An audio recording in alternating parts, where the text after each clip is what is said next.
اعوذ باللہ من الشیطان الرجیم، بسم اللہ الرحمن الرحیم۔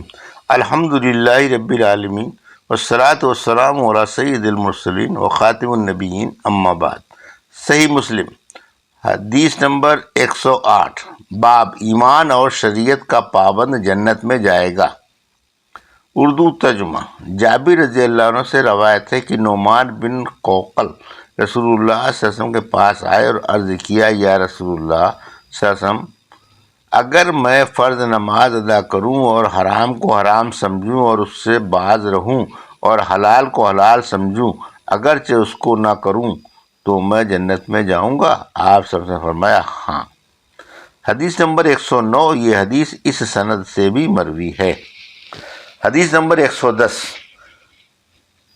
جابر رضی اللہ عنہ سے روایت ہے کہ ایک شخص نے رسول اللہ صلی اللہ علیہ وسلم سے پوچھا، کیا میں اگر فرض نمازوں کو ادا کروں اور رمضان کے روزے رکھوں اور حلال کو حلال سمجھوں اور حرام کو حرام، اس سے زیادہ کچھ نہ کروں تو جنت میں جاؤں گا؟ آپ صلی اللہ علیہ وسلم نے فرمایا ہاں۔ وہ شخص بولا، قسم خدا کی میں اس سے زیادہ کچھ نہ کروں گا۔ حدیث نمبر 111، باب اسلام کے بڑے بڑے ارکان اور ستونوں کا بیان۔ اردو ترجمہ۔ عبداللہ بن عمر رضی اللہ عنہ سے روایت ہے کہ انہوں نے نبی صلی اللہ علیہ وسلم سے سنا، آپ صلی اللہ علیہ وسلم نے فرمایا، اسلام بنایا گیا ہے 5 چیزوں پر، یعنی 5 ستونوں پر اسلام کھڑا ہے۔ یہ تشبیہ ہے، اسلام کو ایک گھر کی مانند سمجھو یا چھت جس میں 5 کھمبے ہوں۔ اللہ جل جلالہ کی توحید، نماز کو قائم کرنا، زکوٰۃ دینا، رمضان کے روزے رکھنا، حج کرنا۔ ایک شخص بولا، حج اور رمضان کے روزے؟ یعنی حج کو پہلے کیا اور روزوں کو بعد؟ ابن عمر تعالیٰ نے کہا، رمضان کے روزے اور حج میں نے رسول اللہ صلی اللہ علیہ وسلم سے یوں ہی سنا۔ حدیث نمبر 112، اردو ترجمہ۔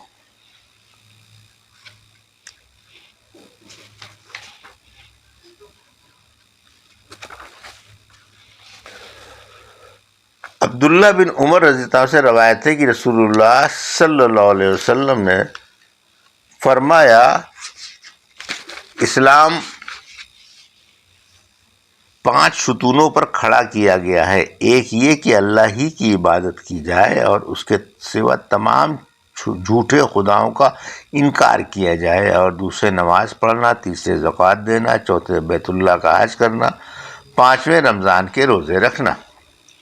حدیث نمبر 113، اردو ترجمہ۔ عبداللہ بن عمر رضی اللہ عنہ سے روایت ہے کہ رسول اللہ صلی اللہ علیہ وسلم نے فرمایا، اسلام بنایا گیا ہے 5 چیزوں پر۔ ایک تو گواہی دینا اس بات کی کہ کوئی سچا معبود نہیں سوائے خدا کے، اور حضرت محمد صلی اللہ علیہ وسلم اس کے بندے ہیں اور اس کے بھیجے ہوئے۔ دوسرے نماز قائم کرنا، تیسرے زکوٰۃ دینا، چوتھے حج کرنا خانہ کعبہ کا، 5ویں رمضان کے روزے رکھنا۔ حدیث نمبر 114، طاؤس سے روایت ہے کہ عبداللہ بن عمر رضی اللہ عنہ سے ایک شخص نے کہا کہ تم جہاد کیوں نہیں کرتے؟ انہوں نے کہا، میں نے رسول اللہ صلی اللہ علیہ وسلم سے سنا، آپ صلی اللہ علیہ وسلم فرماتے تھے، اسلام کے 5 ستون ہیں۔ ایک تو گواہی دینا اس بات کی کہ کوئی معبود برحق نہیں سوائے خدا کے، دوسرے نماز پڑھنا، تیسرے زکوٰۃ دینا، چوتھے رمضان کے روزے رکھنا، 5ویں خانہ کعبہ کا حج کرنا۔ باب اللہ اور رسول صلی اللہ علیہ وسلم اور دینی احکام پر ایمان لانے کا حکم کرنا اور اس کی طرف لوگوں کو بلانا، دین کی باتوں کو پوچھنا، یاد رکھنا اور دوسروں کو پہنچانا۔ حدیث نمبر 115، اردو ترجمہ۔ ابن عباس رضی اللہ عنہ سے روایت ہے کہ عبد القیس کے وفد رسول اللہ صلی اللہ علیہ وسلم کے پاس آئے اور کہا، یا رسول اللہ صلی اللہ علیہ وسلم، ہم ربیہ کے قبیلے میں سے ہیں اور ہمارے اور آپ صلی اللہ علیہ وسلم کے بیچ میں مضر کے کافر روک ہیں۔ مضر بھی ایک قبیلے کا نام ہے، اس کے لوگ کافر تھے اور وہ عبد القیس اور مدینے کے بیچ میں رہتے تھے۔ عبد القیس کے لوگوں نے عبد القیس کے لوگوں کو آنے نہ دیتے تھے، اور ہم آپ صلی اللہ علیہ وسلم تک نہیں آ سکتے مگر حرام مہینے میں۔ عرب کے نزدیک 4 مہینے حرام تھے، یعنی ذی القعد اور ذی الحج اور محرم اور رجب۔ ان مہینوں میں وہ لوٹ مار نہ کرتے اور مسافروں کو نہ ستاتے، اس وجہ سے ان مہینوں میں مسافر سفر کیا کرتے اور بے کھٹکے راہ چلتے۔ تو ہم کو کوئی ایسی بات بتلائیے جس پر ہم عمل کریں اور اپنی طرف سے لوگوں کو بھی اس کی طرف بلاویں۔ آپ صلی اللہ علیہ وسلم نے فرمایا، میں تم کو حکم کرتا ہوں 4 باتوں کا اور منع کرتا ہوں 4 باتوں سے۔ پھر بیان کیا، ان کو حکم کرتا ہوں کہ گواہی دو اس بات کی کہ کوئی معبود برحق نہیں سوائے خدا کے، اور حضرت محمد صلی اللہ علیہ وسلم اس کے بھیجے ہوئے ہیں، اور نماز قائم کرو اور زکوٰۃ ادا کرو، اور منع کرتا ہوں وبا سے، یعنی کدو کے تنبے، اور ہنتم اور نقیر سے، یعنی چوبی برتن سے ایک لکڑی کو لے کر اس کو کھود کر گڑھا سا بنا لیتے تھے، اور مقیر سے۔ خلف بن ہشام نے اپنی روایت میں اتنا زیادہ کیا ہے کہ گواہی دینی اس بات کی کہ کوئی سچا معبود نہیں سوا خدا کے، اور اشارہ کیا آپ صلی اللہ علیہ وسلم نے انگلی سے ایک کا۔ حدیث نمبر 116 اردو ترجمہ۔ ابو جمرہ رضی اللہ عنہ، نضر بن عمران روایت ہے کہ میں ابن عباس رضی اللہ عنہ کے سامنے ان کے اور لوگوں کے بیچ میں مترجم تھا، یعنی اوروں کی بات کو عربی میں ترجمہ کر کے ابن عباس رضی اللہ عنہ کو سمجھاتا۔ اتنے میں ایک عورت آئی جو آپ کو پوچھتی تھی گڑھے کی نبید کے بارے میں۔ ابن عباس نے کہا، عبد القیس کے وفد کے معنی اوپر گزر چکے۔ رسول اللہ صلی اللہ علیہ وسلم کے پاس آئے، آپ صلی اللہ علیہ وسلم نے پوچھا، یہ وفد کون ہے یا یہ کس قوم کے لوگ ہیں؟ لوگوں نے کہا کہ ربیہ کے لوگ ہیں۔ آپ صلی اللہ علیہ وسلم نے فرمایا، مرحبا ہو قوم یا وفد کو جو نہ رسوا ہوئے نہ شرمندہ، کیونکہ بغیر لڑائی کے خود مسلمان ہونے کے لیے آئے۔ اگر لڑائی کے بعد مسلمان ہوتے تو وہ رسوا ہوتے، لونڈی غلام بنائے جاتے، مال لٹ جاتا تو شرمندہ ہوتے۔ ان لوگوں نے کہا، یا رسول اللہ، ہم آپ صلی اللہ علیہ وسلم کے پاس دور دراز سے سفر کر کے آتے ہیں، اور ہمارے اور آپ صلی اللہ علیہ وسلم کے بیچ میں یہ قبیلہ مضر کے کافروں کا، تو ہم نہیں آ سکتے آپ صلی اللہ علیہ وسلم تک مگر حرام کے مہینوں میں، جب لوٹ مار نہیں ہوتی۔ اس لیے ہم کو حکم کیجیے ایک صاف بات کا جس کو ہم بتلاویں اور لوگوں کو بھی، اور جاویں اس کے سبب سے جنت میں۔ آپ صلی اللہ علیہ وسلم نے ان کو 4 باتوں کا حکم کیا اور 4 باتوں سے منع فرمایا۔ ان کو حکم کیا اللہ کی توحید پر ایمان لانے کا، اور ان سے پوچھا کہ جانتے ہو ایمان کیا ہے؟ انہوں نے کہا، اللہ اور اس کا رسول خوب جانتا ہے۔ آپ صلی اللہ علیہ وسلم نے فرمایا، ایمان گواہی دینا ہے اس بات کی کہ سوائے اللہ کے کوئی عبادت کے لائق نہیں، اور بے شک محمد صلی اللہ علیہ وسلم اس کے بھیجے ہوئے ہیں، اور نماز قائم کرنا اور زکوٰۃ دینا اور رمضان کے روزے رکھنا۔ یہ 4 باتیں ہو گئیں۔ اب ایک 5ویں بات اور ہے، اور غنیمت کے مال میں سے 5واں حصہ ادا کرنا، یعنی جو کافروں کی لوٹ میں سے مال ملے اس میں سے 5واں حصہ خدا اور رسول کے لیے نکالنا۔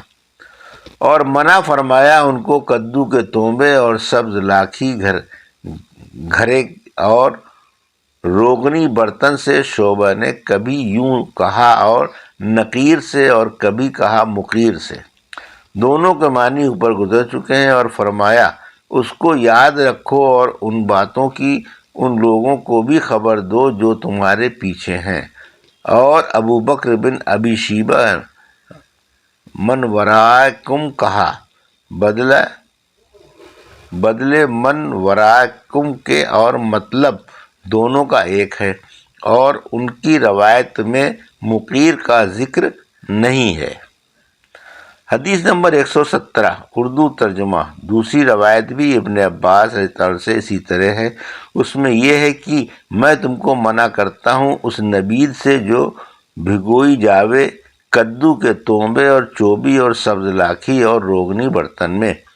ابن معاذ نے اپنی روایت میں اپنے باپ سے اتنا زیادہ کیا کہ رسول اللہ صلی اللہ علیہ وسلم عبد القیس کے اشج سے، جس کا نام منظر بن حارث بن زیاد تھا، یا منظر بن عبید یا عائز بن منظر یا عبداللہ بن عوف، فرمایا تجھ میں دو عادتیں ایسی ہیں جن کو اللہ تعالیٰ پسند کرتا ہے، ایک تو عقل مندی، دوسرے دیر میں سوچ سمجھ کر کام کرنا، جلدی نہ کرنا۔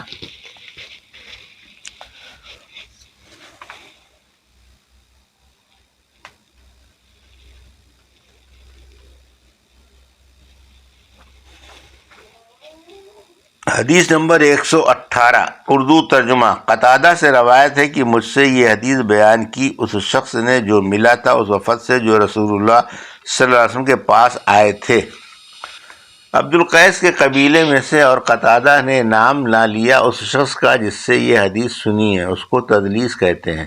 سعید نے کہا قتادہ نے ابو نضرہ کا نام لیا، انہوں نے سنا ابو سعید خدری رضی اللہ عنہ سے، تو قتادہ نے اس حدیث کو ابو نضر یعنی منظر بن مالک بن قطع سے سنا، انہوں نے ابو سعید خدری رضی اللہ عنہ سے سعید بن مالک سنان سے، کہ کچھ لوگ عبد القیس کے رسول اللہ صلی اللہ علیہ وسلم کے پاس آئے اور کہنے لگے اے نبی اللہ کے ہم ایک شاخ ہیں ربیہ کی، اور ہمارے اور آپ صلی اللہ علیہ وسلم کے بیچ میں مضر کے کافر ہیں، اور ہم نہیں آ سکتے آپ تک مگر حرام مہینوں میں، تو حکم کیجیے ہم کو ایسے کام کا جس کو ہم بتلا دیں اور لوگوں کو جو ہمارے پیچھے ہیں، اور ہم اس کی وجہ سے جنت میں جاویں جب ہم اس پر عمل کر لیں۔ رسول اللہ صلی اللہ علیہ وسلم نے فرمایا میں تم کو 4 چیزوں کا حکم کرتا ہوں اور 4 چیزوں سے منع کرتا ہوں۔ جن 4 چیزوں کا حکم کرتا ہوں وہ یہ ہے کہ اللہ کو پوجو اور اس کے ساتھ کسی کو شریک نہ کرو، اور نماز کو قائم کرو، اور زکوٰۃ دو، اور رمضان کے روزے رکھو، اور غنیمت کے مالوں میں سے 5واں حصہ ادا کرو، اور منع کرتا ہوں تم کو 4 چیزوں سے، کدو کے تونبے اور سبز لاکھی برتن اور روغنی برتن اور نقیر سے۔ لوگوں نے کہا یا رسول اللہ نقیر آپ نہیں جانتے؟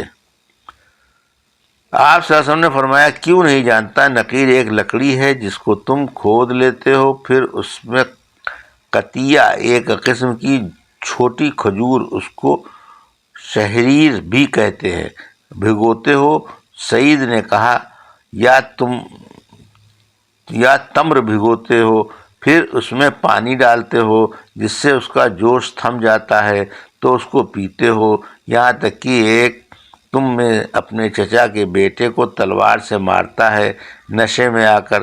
جب عقل جاتی رہتی ہے تو دوست دشمن کی شناخت نہیں رہتی، اپنے بھائی کو جس کو سب سے زیادہ چاہتا ہے تلوار سے مارتا ہے۔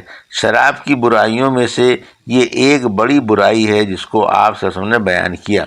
راوی نے کہا ہمارے لوگوں میں اس وقت ایک شخص موجود تھا جس کا نام جہیم تھا، اس کو اسی نشے کی بدولت ایک زخم لگ چکا تھا۔ اس نے کہا کہ لیکن میں اس کو چھپاتا تھا رسول اللہ صلی اللہ علیہ وسلم سے شرم کے مارے۔ میں نے کہا یا رسول اللہ پھر کس برتن میں ہم شربت پئیں؟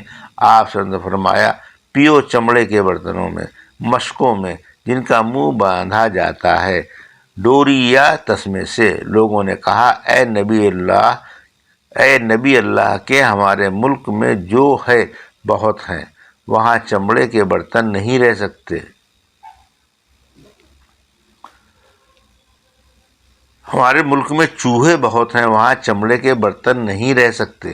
آپ سب نے فرمایا پیو چمڑے کے برتنوں میں، اگرچہ چوہے ان کو کاٹ ڈالیں، یعنی جس طور سے ہو سکے چمڑے ہی کے برتن میں پیو۔ چوہوں سے حفاظت کرو، لیکن ان برتنوں میں پینا درست نہیں ہے کیونکہ وہ شراب کے برتن ہیں۔ راوی نے کہا رسول اللہ صلی اللہ علیہ وسلم نے عبد القیس کے اشج سے فرمایا تجھ میں 2 خصلتیں ایسی ہیں جن کو اللہ تعالیٰ پسند کرتا ہے، ایک تو عقل مندی، دوسری سہولت اور اطمینان، جلدی نہ کرنا۔ حدیث نمبر 119 یہ حدیث اس سند سے بھی مروی ہے، صرف سند اور چند الفاظ کا رد و بدل ہے۔ یہ تھی صحیح مسلم کی حدیث نمبر 108 سے 119 کا اردو ترجمہ جو ابھی آپ نے سماعت فرمایا۔ اللہ سے دعا ہے کہ اللہ میں حدیثوں کی صحیح سمجھ عطا فرما اور ان پر عمل کرنے کی توفیق عطا فرما، آمین یا رب العالمین۔